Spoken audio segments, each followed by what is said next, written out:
WVW Broadcast Network and The New American are pleased to present The New American TV with your host, Rebecca Terrell. This broadcast is committed to helping you understand the truth behind the news. And now, here's your host, Rebecca Terrell. Welcome to The New American TV, where we bring you the truth behind the news.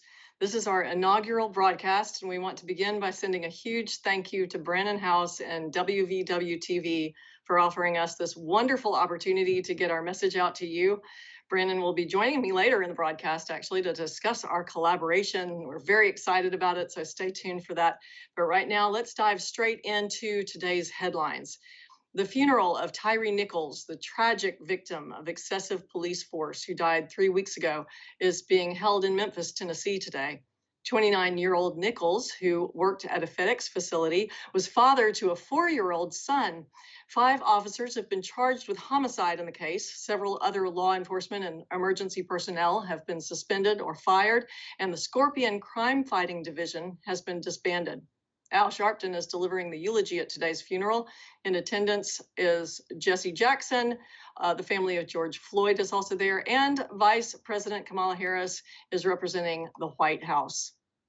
In other news, according to an MIT climate researcher, we can expect a colder month than usual due to global warming. Judah Cohen is a director at MIT's Atmospheric and Environmental Research Department. His hypothesis, which is backed by other climate alarmists, is based on the belief that global warming is changing Arctic air currents. Those currents are dipping farther south to cool things off, but only in February? Not all environmental radicals are falling for that. Kevin Trenbarth of ClimateGate fame told the Daily Caller that it's a stretch to make that link because Arctic fluctuations are common. In national headlines, the Federal Reserve announces another interest rate hike today after it convened yesterday for its first gathering of 2023. They raised interest rates 25 basis points or 0.25%. This is their attempt to cool off an overheated economy and tamp down on runaway inflation.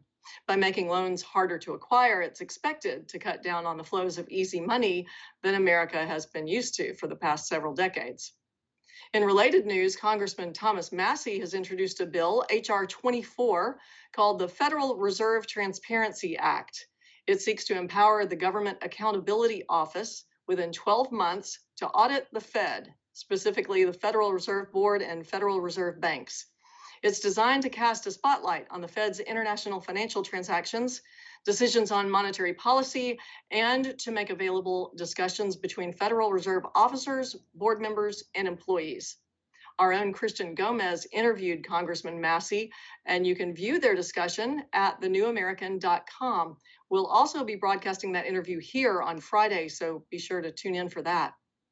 Speaking of fraud, Joe Biden may purport to be an advocate of electric cars, but his administration recently blocked the mining of rare earth minerals on more than 225,000 acres of federal land.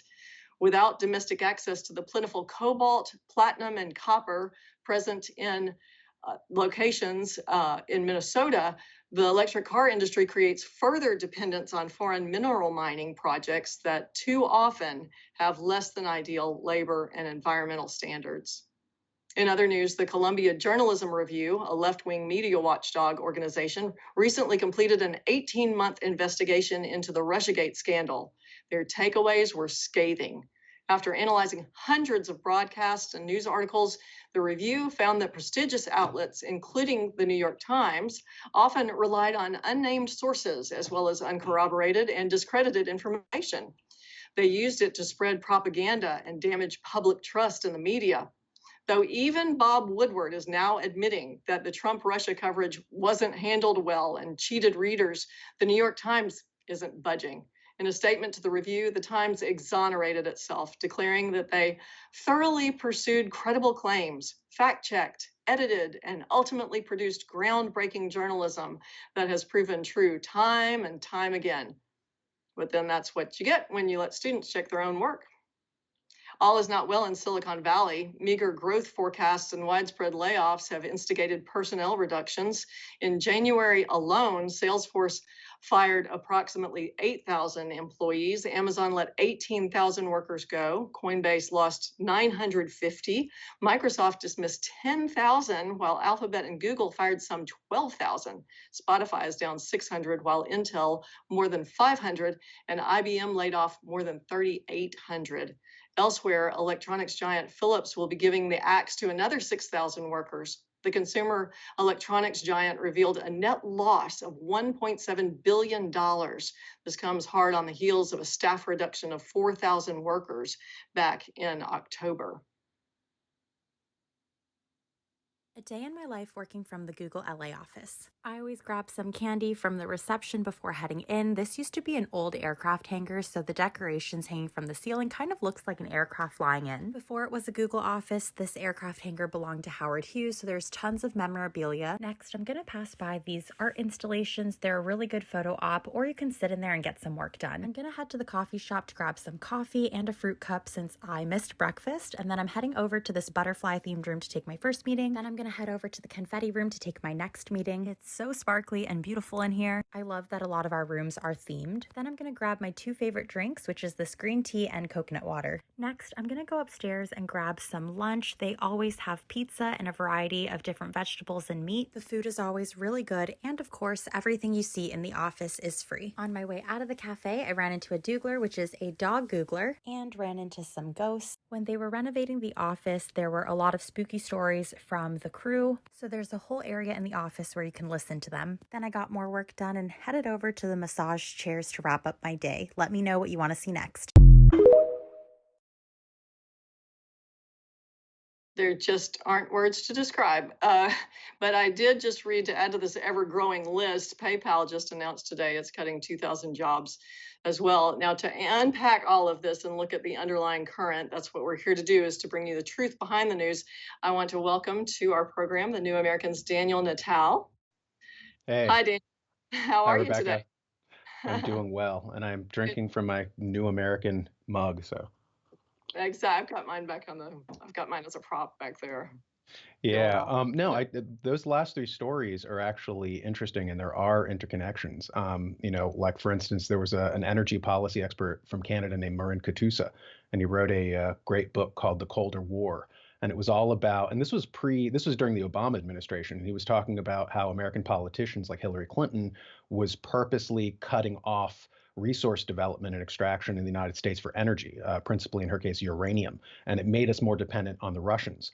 So you have this energy policy that Biden is now doing with, not allowing people to extract lithium for electric cars. So he's mandating electric cars, but as for the components that you would need for those electric cars, which we have, he's basically sabotaging it so that we're dependent on, global supply chains. And this is a very old trick of the globalists to make countries, nation states weaker so that they can't be independent. So they have to be plugged into that global supply chain. And then the politicians get kickbacks through things like, the Clinton Foundation with the uranium, or Biden, through Burisma and other kind of Chinese energy companies that he was getting kickbacks to basically shut down American energy production. And this also leads into even the Google layoffs and Tech Valley layoffs, because those elements go into computer chips. And so now there's shortages. And so it makes each computer more expensive to buy, and it dampens demand, and the computers become more expensive, fewer people buy them, layoffs. So all three of those stories are actually connected. They are, absolutely. And, we know that years ago, decades ago, JBS founder Robert Welch predicted that the government was going to try to restrict people's access to automobiles, which is what we're seeing that come to fruition right now. But we don't need to take speculation. We know that the insiders, the planners of all of this, state this in plain black and white terms. They intend to take away personal property. They intend to enslave us. They intend to control population, not just control population, but decrease population. And of course, I always used to think, well, who are they going to get to do the dirty work for them if they end all of our lives? It's not like the earth is some type of paradise. You've got to have somebody to plant the crops, as Nancy Pelosi pointed out. But now we see all of this transhumanism and AI coming into play, and you start to see this dystopia forming. Yeah, I mean, there's the two things you said kind of go dovetail together beautifully. Frederick Soddy, back in 1920, in Wealth, Virtual Wealth, and Debt, he explicitly says that the United States could provide all of its own needs, and so it's therefore independent of, kind of the globalists. And he said we have to work on making it need, imports. We have to cut down on its own internal manufacturing capacity. So he is actually embraced. His book was embraced by the technocrats, by the technocracy movement as their Bible. So I mean, those concepts of kind of taking away our resources and enslaving us to this, making us dependent on this global technocratic model is very well documented. But I was just curious, do you have any more news, Rebecca? I was enjoying your reading. Absolutely. Well, thank you very much. And you know that there is more news. We can't possibly cover it all, can we? But I did want to touch on some medical news actually too before we close up. And I want to get your thoughts on this too. So stay with me. American researchers think they may have teased out a possible connection between viruses and dementia, inspired by recent discoveries of a link between the Epstein-Barr virus and increased risk of multiple sclerosis. Scientists played a hunch and examined the medical records of 400,000 people in Finland and the UK. Poring over the data, they think they may have established a connection between viral infection and neurodegenerative diseases. Accessing FinGen, which is Finland's national medical database, researchers studied the records of 300,000 people to see who had Alzheimer's disease, multiple sclerosis, vascular dementia, and Parkinson's disease. They then cross-referenced to identify those who have been hospitalized for a bad viral infection.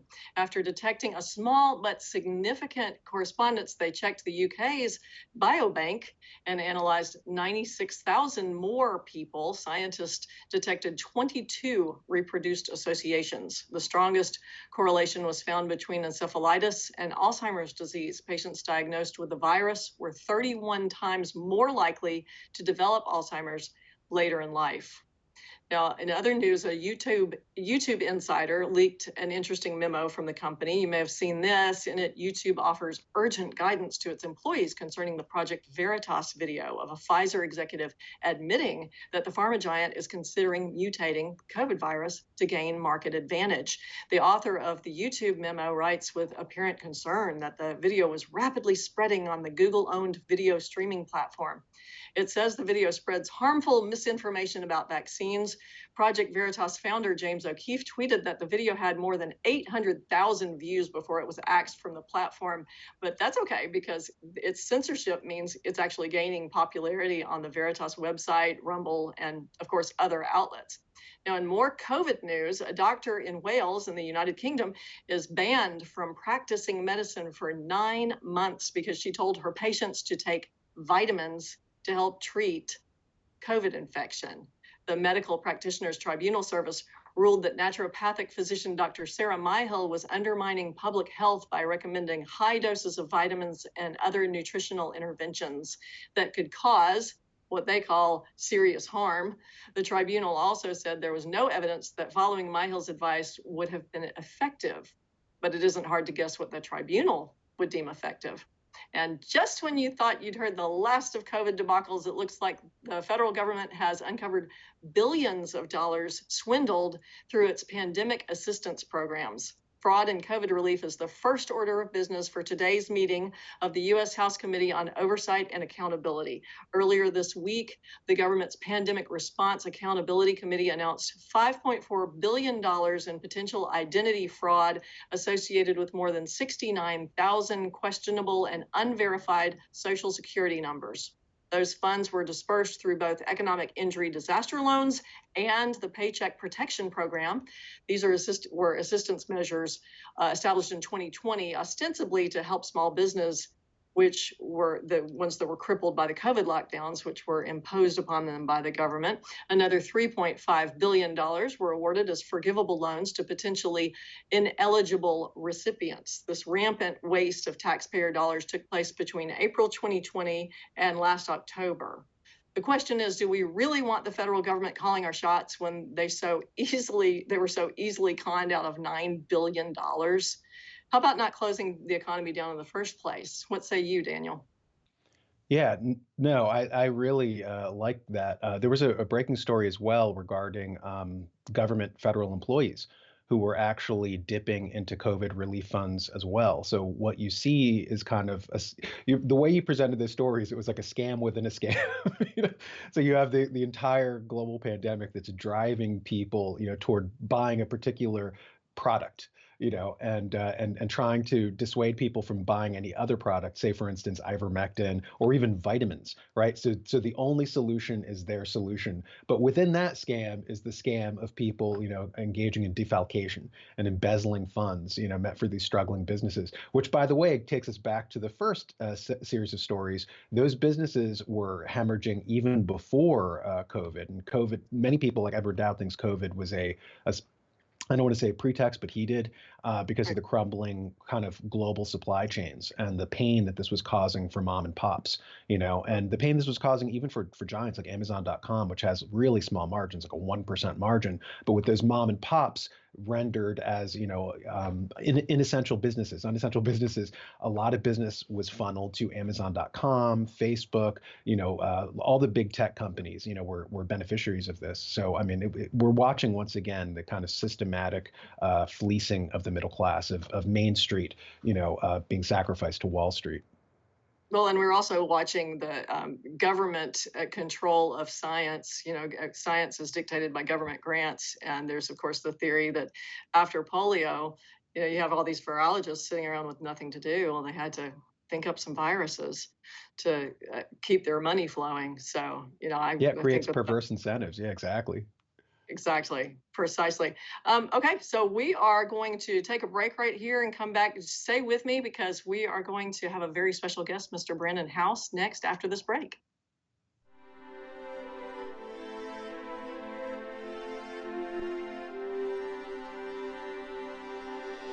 Life, liberty, and the pursuit of happiness. The Declaration of Independence proclaims God-given rights, and we intend to protect them. Working with people like you for over 50 years, preserving freedom and building a better tomorrow. Safeguarding the Constitution by limiting government power. We are restoring liberties, educating voters, and leading the freedom movement. Join with us. United, we will defend our rights. We are all Americans. We are the John Birch Society.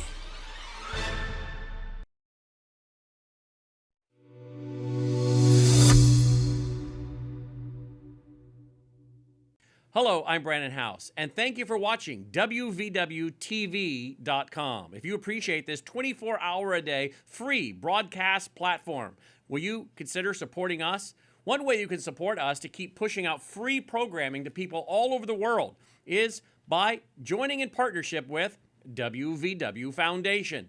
The WVW Foundation exists to proclaim the truth of a biblical worldview, to help people understand the times through the lens of a biblical worldview. If you appreciate that, we appreciate your partnering with WVWFoundation.com. That's WVWFoundation.com. If you prefer to support us through the mail, the mailing address is WVW Foundation, P.O. Box 1690, Collierville, Tennessee 38027. If you prefer to support us over the phone, you can make a contribution by calling 901-468-9357. That's 901-468-9357. Your support of the WVW Foundation, as I said, allows us to push out free programming. Many people put their programming behind a paywall. If you don't catch it live, you don't get to see it. WVW Foundation is committed to working with WVW Broadcast Network to push out programming as a ministry of the Foundation. The Foundation also sponsors a Sunday night service that I've been hosting since 2015. If you'd like to join us for our Sunday night service, you can do so every Sunday night, 8 p.m. Central Time at wvwtv.com/live. wvwtv.com/live. Thanks again for your support of the WVW Foundation at wvwfoundation.com. Welcome back to the New American TV. I am your host, Rebecca Terrell, and it is a pleasure to be hosting this program on WVW TV. Joining me right now in his own studio, where I'm actually supposed to be right now, is Mr. Brannon Howse. It is so good to see you, and it's just unfortunate that we have to see each other virtually like this, isn't it? It is, but as soon as the weather clears up, you'll be in our studio and you'll have all kinds of camera shots and angles, and it's going to be really highly professional broadcast production. It's great. It's professional now, but when you get in studio, we can really kick up the professionalism. Absolutely, kick it up a notch. Well, and I can't wait too, because I love the fact that you have so much wildlife in your studio as well. I love Delta being right there, because I'm a dog lover too. I have my own little pup right here. Well, I just wanted to introduce everyone to our show by talking about this wonderful meeting of the minds. This is a marriage that should have happened years ago, and I think that you had wanted it to happen years ago. Tell me about your evolution to the point where we are right now. Well, of course, we've been working with Alex Newman, and we've been linking to your guys' articles at the New American for many years. Selwyn Duke, William Jasper. I've been interviewing so many of your great colleagues. And I had said to Alex, I need to interview more of them. They have such great content. I mean, they're cranking out the content. We have the video, television. They're doing a lot of articles. And of course, now you guys have evolved into doing more broadcasts. But I said, we should be working together because you guys are cranking out the written content, but we could bring on a lot of their writers as guests. And then, of course, I found out that you lived in the Mid-South. I thought you lived in Iowa. I actually was making phone calls up into Iowa saying, where is this lady Rebecca live? Where is she? I'm trying to find her. Her articles are so great. I love what she's doing. You're researching stuff about Iowa and the carbon capture. And so for whatever reason, I thought, well, maybe she's in Iowa. But then here I find out you're just about 10 miles from our studio. So we had you come on over to the studio. We interviewed you. We got a lot of great feedback.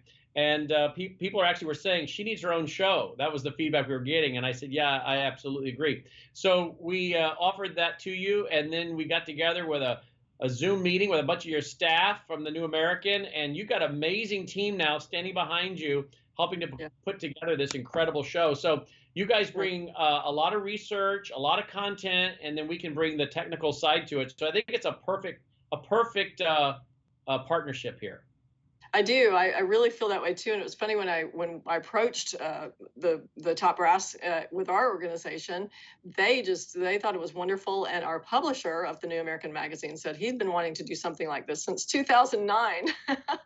I said, it's been a while since 2009. So this has been a long time coming, but it hasn't really been possible before now. The technology is such that we can broadcast like this, even though it's inclement weather out there and I can't get to the studio today because I'm iced in. People don't understand that in the South, we don't get snow, we get ice. So yeah, but I'll be there. But I wanted to explain what we are trying to do with this show is not just, and this is your goal too, Brannon. That's why I say it's a perfect meeting of the minds, is because we don't want to just sit here and complain about what's going on and be, so to speak, the smartest, the most educated prisoners in the prison camp. Right? We want to tell people how to do something about this, how to regain our freedoms that are still protected and enshrined in our Constitution. We need to protect that Constitution like we are protecting our own lives, because we really, really are. So what we are planning on doing with our show is we just had that introductory segment of the news, and I plan to deliver the news, but then we're going to have that commentary, that regular commentary. Probably Daniel will be a regular on, because he is so good at linking things together and showing you that kind of Paul Harvey, the rest of the story, so to speak, just linking everything together and going, okay, let's look at that underlying agenda. I think people don't shy away anymore from the conspiracy theory label, which the CIA dreamt up or surrounding JFK so many decades ago anyway. That was a propaganda ploy to make us look like we're crazy. But now we see, especially with COVID, so many people have woken up. So many people have taken the red pill, that taking the red pill is the first step. It's not the end goal, right? You have to be woken up and then realize, okay, this is what's happening. What can we do about it? So we're delivering the news that way, and we're going to have this special deep dive with a guest every day. And I wanted you to be our first guest, because I wanted this to show everybody what a great collaboration we have going. And then we're also, after this segment, we're going to continue in the bottom half of the hour with some legislative alerts, going deep inside politics. We've got congressional scorecards. We'll tattle on the rhinos and the bad guys, and we're also going to cheerlead for the good guys, because there are a bunch of good congressmen and senators on Capitol Hill. There are a bunch of good guys in our state legislatures. We need to be copying what they do. Don't reinvent the wheel. Copy what they do and compound on top of their successes. And then in the very last part of our program, we are going to dedicate to taking action. What can we do as individuals, empowering people, letting people know, yeah, you might just be a little person. Little people can do great things, especially when we are fighting for what we know is God's will. And I know that that's special to you. Absolutely. One of the things we hear from folks that come on our show as guests is that our audience is so active. They're doers. Right. They're not just hearers, they're doers. And I know that the New American has a following just like that. There are people who want to get the facts, get educated, get up on what's happening, and then they want to go out and they want to make a difference, educate others, spread the word, defeat the information operation, the brainwashing. They'll call the members of Congress. And as you know, having worked upon Capitol Hill for Ron Paul, if your office all of a sudden gets 100 calls about a certain topic, that probably falls onto the desk of the chief of staff, the communications director, and the congressman himself. So even 100 phone calls on one topic to a U.S. congressman's office, that's a big deal, right? Even one phone call, it is amazing the amount of importance that is put on just one phone call, because you get dozens and dozens of form letters that all somebody has to do is just kind of click a button or sign their name, and it still matters.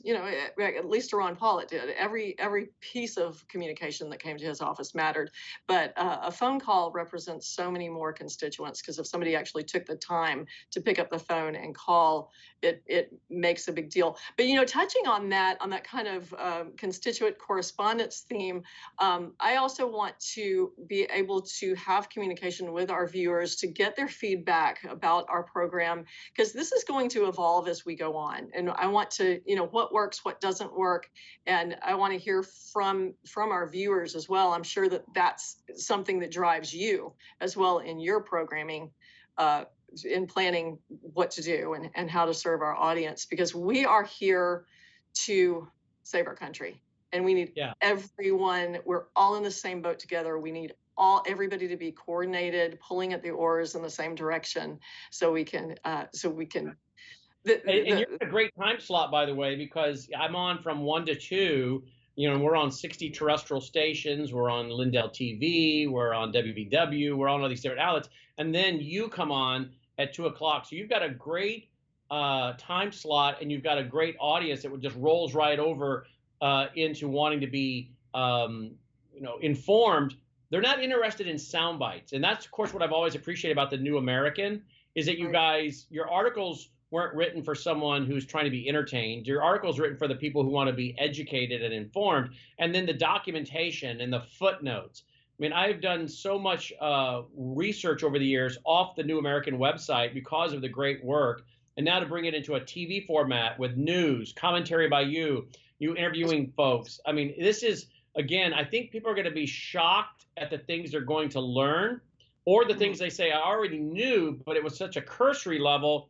Rebecca and the team just took us much deeper into having an understanding. I mean, like today, I just interviewed Patrick Wood about something that I know you've been hearing about, the audience has been hearing about, but I didn't really fully understand what it was all about, called Chat GPT.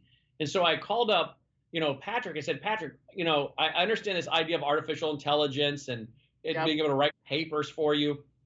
And supposedly it can write in your style and write like you. And I said, but I want to go deeper as to what this really means. And I didn't even know what Chat GPT stood for, what the acronym stood for, but he told us, and we did a whole hour on that. Well, now I'm more educated, right? As a host, now I got educated on that. Now I know more. And that's the great thing. We're learning as hosts. We do our homework, we do our research, we learn, and then we bring it to the audience. Or we say, like I did today, I don't know a lot about this. Let me bring in a guest who does. So the information, the old saying that knowledge is power. And that's what we want, is acquisition of truth, knowledge, acquisition of truth. So then we can have wisdom, the application of that truth. And I think that's what this show is going to bring. Exactly. And we don't use their narrative either. We don't say things like misinformation and disinformation. We say lies and propaganda, right? And all of that. The news services are actually already offering that AI news stories written by AI, and it is all slanted. It's slanted. It's contrived. So we really need to support networks like yours, programming like yours, programming like ours as well. And I'm so excited to be part of this with you. And I guess tomorrow I will be sitting right there in that seat where you are right now, and we'll be broadcasting again. A lot of money and a lot of effort into building state-of-the-art studios. We have 2 studios. We have a third one that's under construction. We believed a long time ago that it was crucial to do it professional. And there's not a whole lot of groups where you see they actually have a real, $10,000 to $12,000 news desk, right? I mean, you come into our studio and you're talking about over $500,000 just in equipment. That doesn't count all the servers and everything that's off location. A $30,000 generator, so that if the power goes down, our network stays on the air. I mean, we have put a lot of money into building this network. And I'm not boasting about that. What I'm saying is we believe in what we're doing. We're here for the long haul, and we wanted to do it with professionalism. The stuff that you're presenting, the information you're presenting, is worthy of a presentation that is professional. And we have attracted a very large audience over the years because people say, your information is great and your presentation is so quality, I'm not embarrassed to share it with other people. In fact, you're rivaling the other major networks in your professionalism. And that means you have to have the studios, the control room, the staff. We have a guy that his only job is creating graphics, right? We have people whose job is just cutting up the clips after the show is over and then shoving them all out onto social media. Annie and Tammy, that they are so busy and just getting all this stuff. So after your show goes offline, then it will go right back online on demand. And then we can cut it up and shove it out there on all the social media platforms. That takes a whole team behind the scenes, as you know. And so we're here for the long haul. But you can have a beautiful studio, you can have great equipment, but if you don't have good talent, then again, you've got to have all the pieces together. And you're a real blessing to have in our backyard here, and then your team backing you up at your headquarters. Well, you are a mutual blessing to us. So it is wonderful to collaborate with you. And we will be back with our legislative alerts after this break.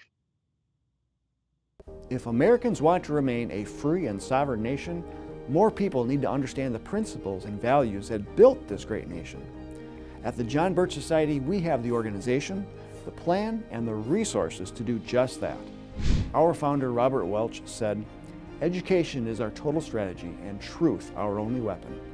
Go to jbs.org to learn more, including how you can get involved to work locally and impact nationally.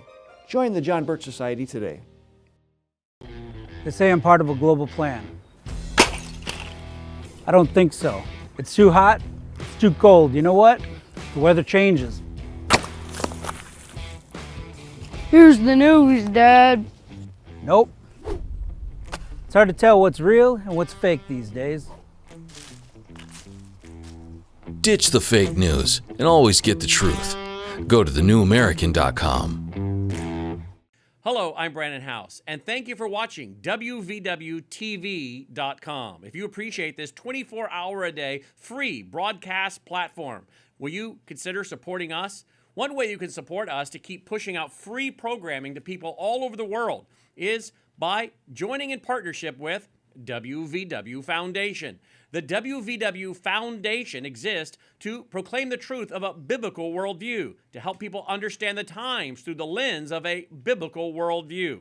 If you appreciate that, we appreciate your partnering with WVWFoundation.com. That's WVWFoundation.com. If you prefer to support us through the mail, the mailing address is WVW Foundation, P.O. Box 1690, Collierville, Tennessee 38027. If you prefer to support us over the phone, you can make a contribution by calling 901-468-9357. That's 901-468-9357. Your support of the WVW Foundation, as I said, allows us to push out free programming. Many people put their programming behind a paywall. If you don't catch it live, you don't get to see it. WVW Foundation is committed to working with WVW Broadcast Network to push out programming as a ministry of the Foundation. The Foundation also sponsors a Sunday night service that I've been hosting since 2015. If you'd like to join us for our Sunday night service, you can do so every Sunday night, 8 p.m. Central Time at wvwtv.com/live. wvwtv.com/live. Thanks again for your support of the WVW Foundation at wvwfoundation.com. Welcome back to the New American TV. I am your host, Rebecca Terrell, and we are bringing you the truth behind the news. Right now, we are bringing you actually news that will not be heard anywhere else, especially not on major media. Legislative alerts. Joining me now for a review of those from our studio in Appleton, Wisconsin, are, I believe, Ben Faulkner and Peter Rakowski are with me today. These are two young men who are excellent researchers. Good morning, or I should say good afternoon, gentlemen.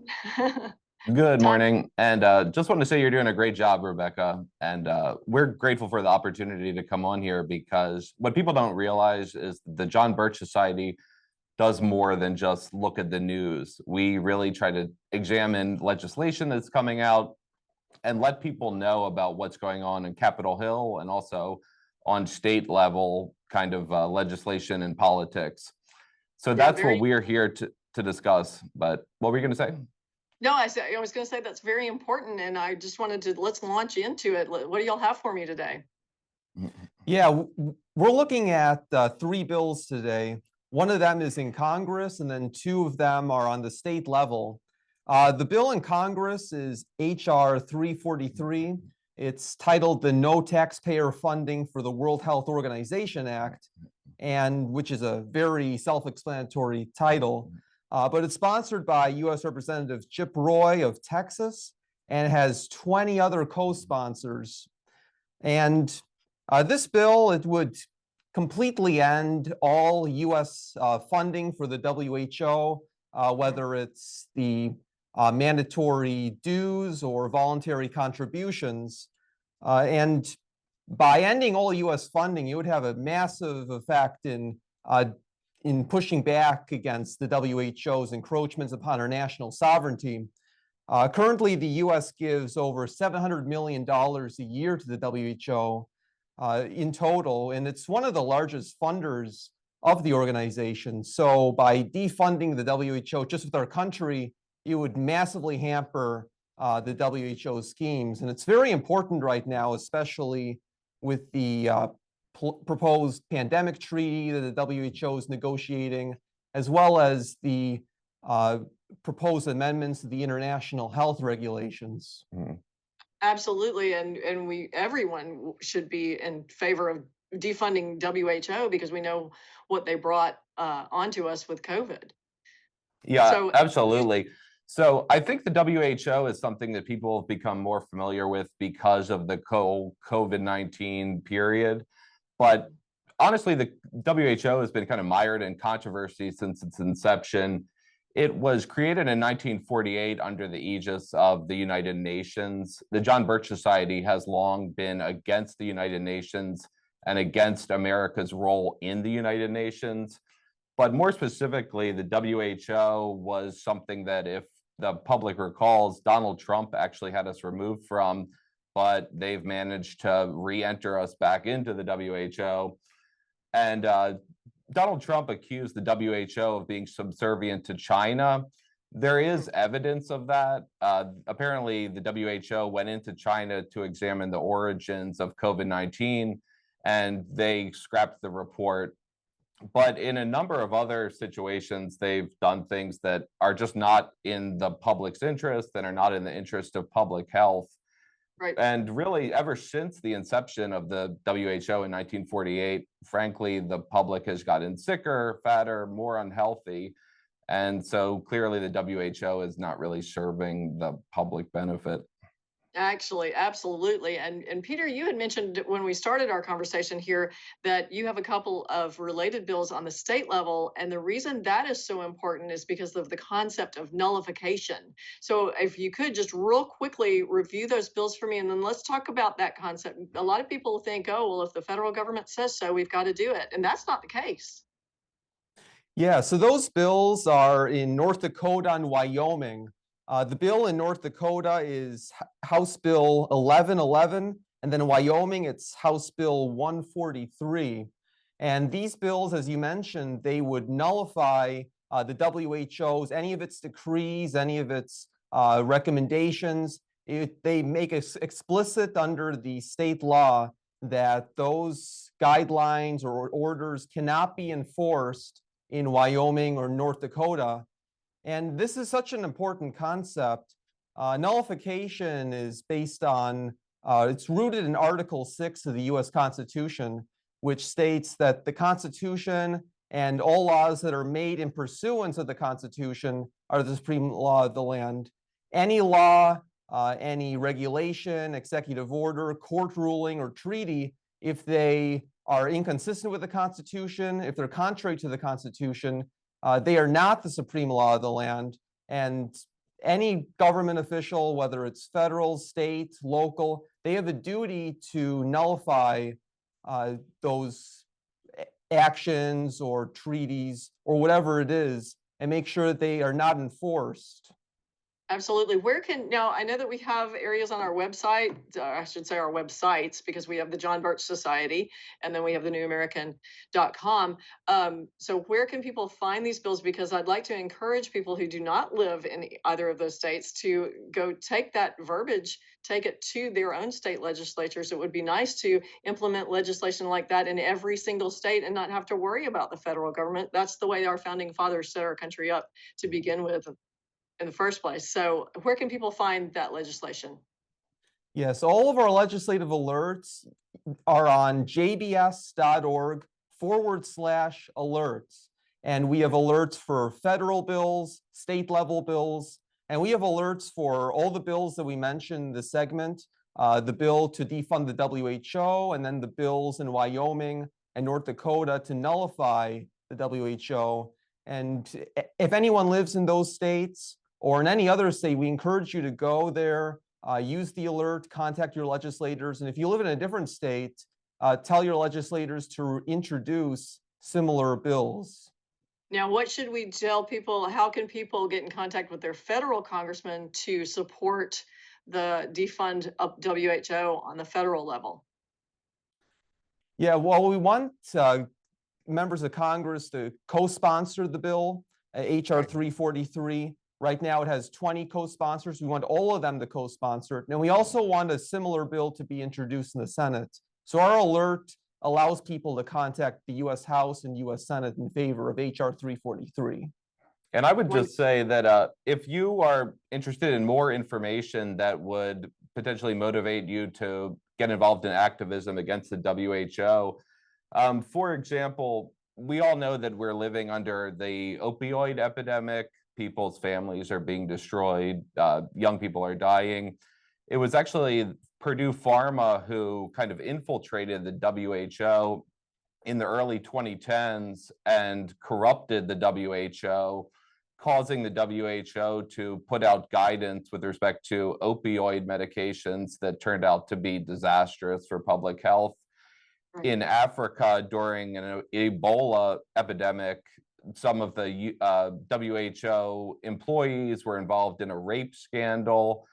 just clearly, this is not an organization that is serving the public interest, and they're not a fiscally responsible organization.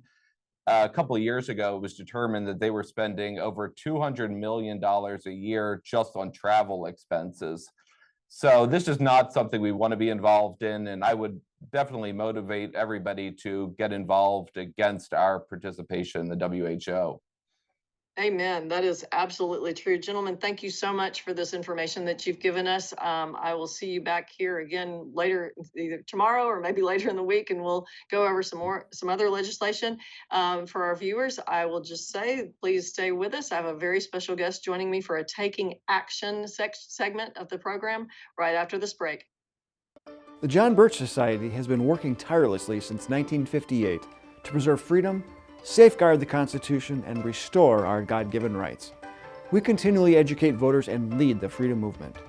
Join us as we work against a tyrannical one-world government. United as one, we can defeat this conspiracy against a free America. JBS founder Robert Welch said, "Education is our total strategy and truth our only weapon." Join us in restoring this great nation. As a lumberjack, I've been cutting wood for decades. My job is pretty straightforward. I see the wood, I chop the wood. My axe goes through every time. You remember when everyone bought all the toilet paper?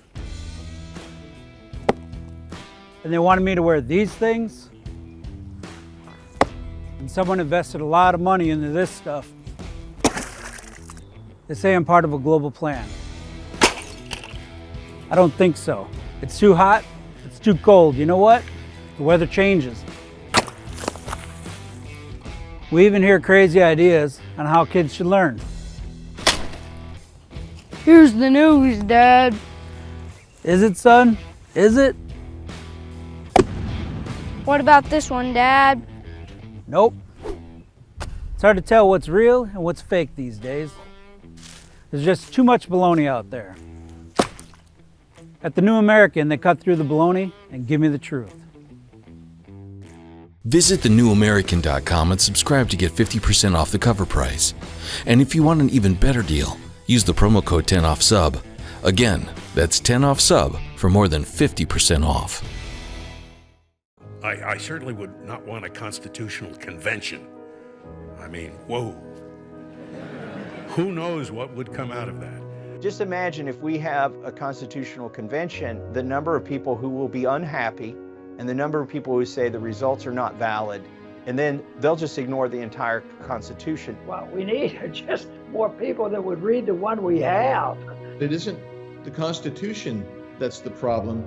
It is the people who ignore the Constitution that usurp power and abuse the constitutional power that they ostensibly have. If you can't enforce an existing piece of paper, how are you going to enforce a piece of paper that has a little more writing to it? In other words, it's been amended. It's up to us to hold our elected officials accountable. What can you do to elect good representatives and senators in your state legislature who understand the Constitution and are willing to take a stand?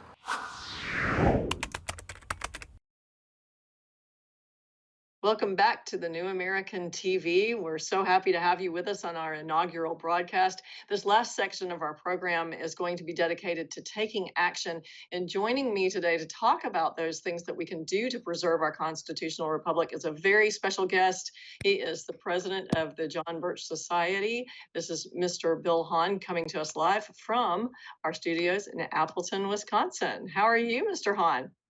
Good afternoon. Thank you so much for having me on. And how exciting, a brand new daily show, huh? Cool. Absolutely. Thanks to Brannon, and thanks to you for doing all this. Well, thank you. I think it's been a long time coming, but we certainly are ready, willing, and able, and very eager to get our message out. So I just wanted to kind of hand the microphone over to you and let you address some of our ideas of how we can take our country back. Absolutely. You know, we were listening to what you and Brannon were talking about before, and it is so important to have the right perspective on things, particularly with truth versus propaganda. And that is one of the things that the John Birch Society has been doing since 1958.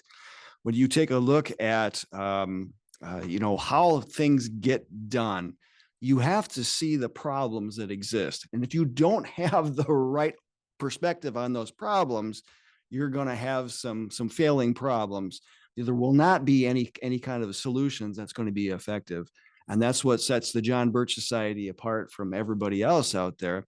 So we have been committed since day one in 1958 of battling the New American, yeah, right, the New World Order, as I get tongue-tied. And there's no other organization that does that.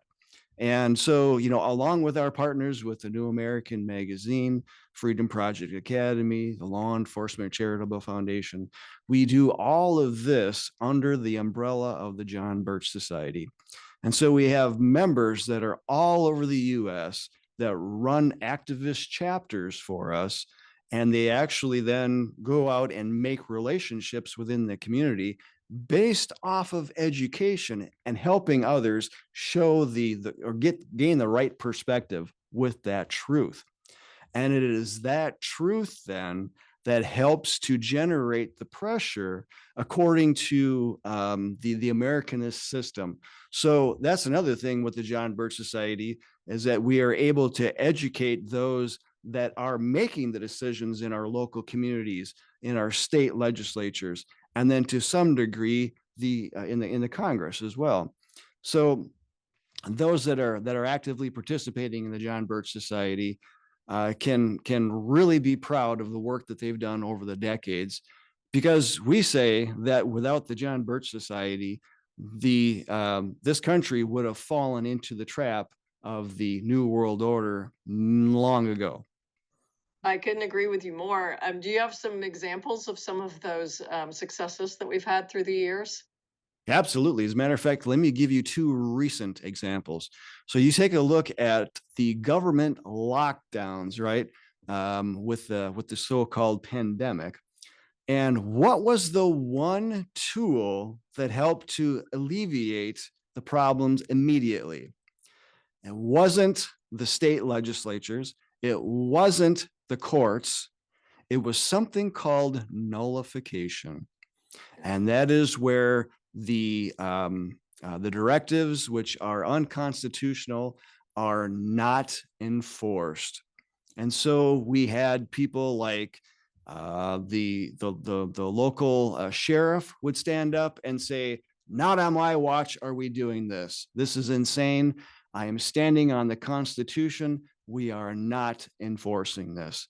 And even here in our state of Wisconsin, there was at least a third of those folks that actually took a public stand on social media and said that.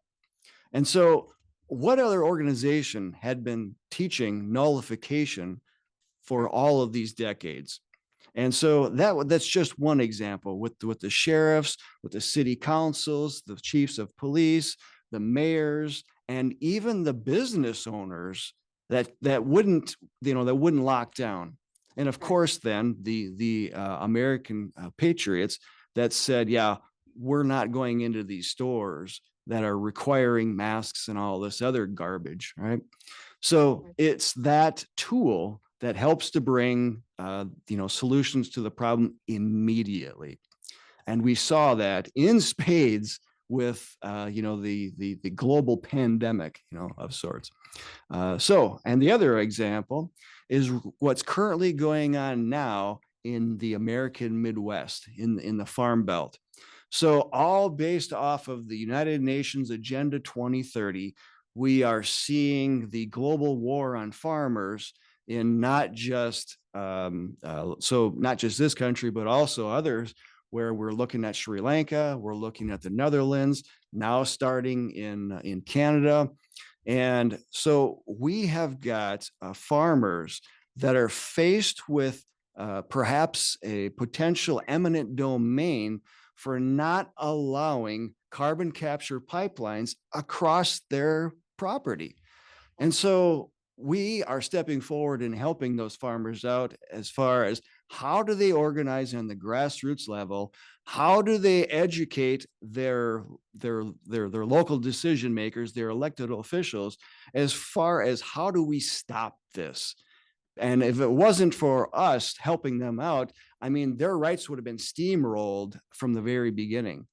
And so we are seeing a lot of movement within that particular area, standing up, using nullification, using the truth to get to the folks, letting them know that this whole man-made climate change garbage is just that. Complete propaganda and control, trying to take control of the American property owner. And of course, the farmers are on the front line. No, they are. They absolutely are. But that is an issue for every single one of us, anyone who owns private property, because if the federal government can come in and usurp their property, they can take ours. They'll be on our doorsteps the very next day. Let's talk too, because you're there in Appleton, Wisconsin, but I'm broadcasting from Memphis, Tennessee, and we've got the eyes of the nation on us right now because Kamala Harris is here for that funeral for Tyre Nichols.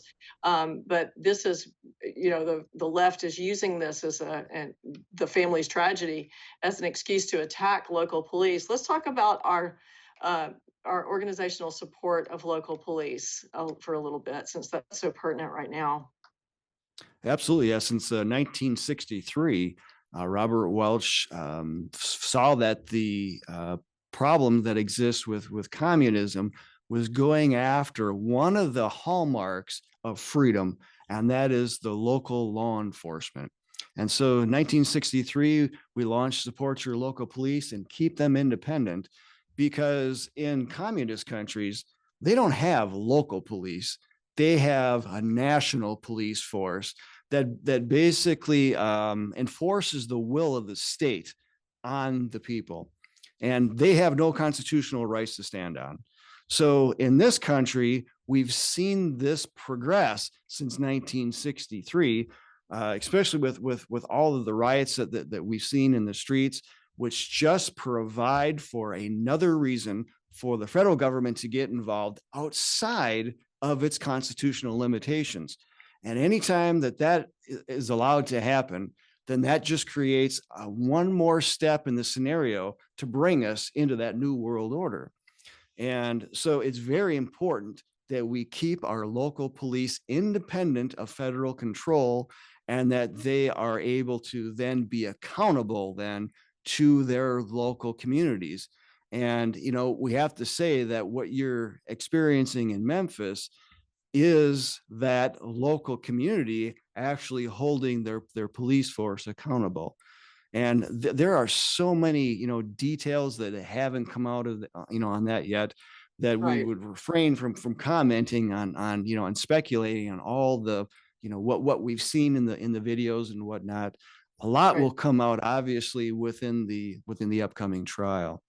So, but our stance is the concept of supporting the local police on the local level, obviously, and trying to keep those independent then of the federal government.